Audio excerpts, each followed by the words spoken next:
Hey folks, you have tuned into 109.5 K.E.L.I Radio. Today's video is on one of the many elusive companies of the Stress Level 0 universe, that being Gammon.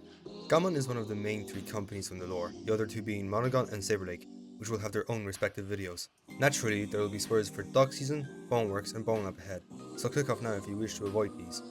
So now, with the formalities out of the way,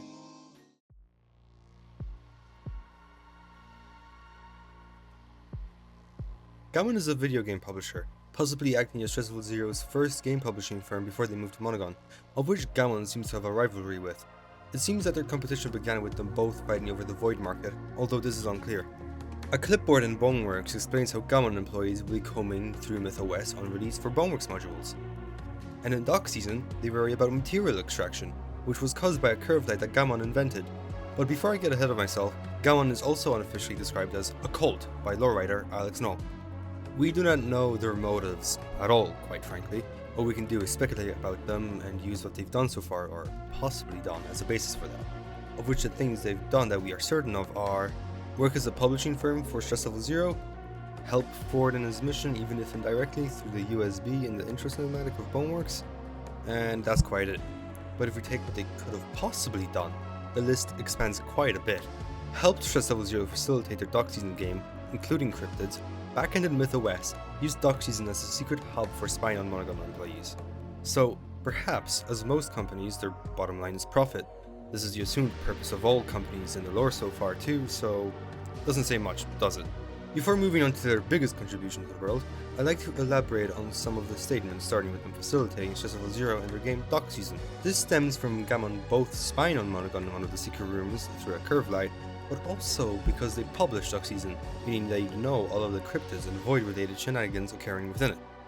Next up is backending MythOS. In the intro cutscene to Boneworks, we see Ford use a thumb drive with the Gammon logo on it, and later on in Bone Lab, we see multiple things with their logo on it, most notably the Spun Gun, that's littered in Gammon logos and the Capsule Cat logo, which could imply that it's tied to Gammon. Them having a Spun Gun doesn't make sense unless it's either back-ended or they struck up a deal with Gammon, but that doesn't seem likely due to the rivalry that's been presented so far.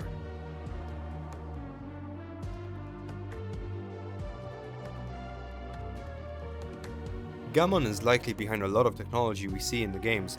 The saved states have their logo on them, the K.E.L.I system was also created by them, but their biggest influence on the Stress Level 0 universe is one of their inventions, that being the Curvelight.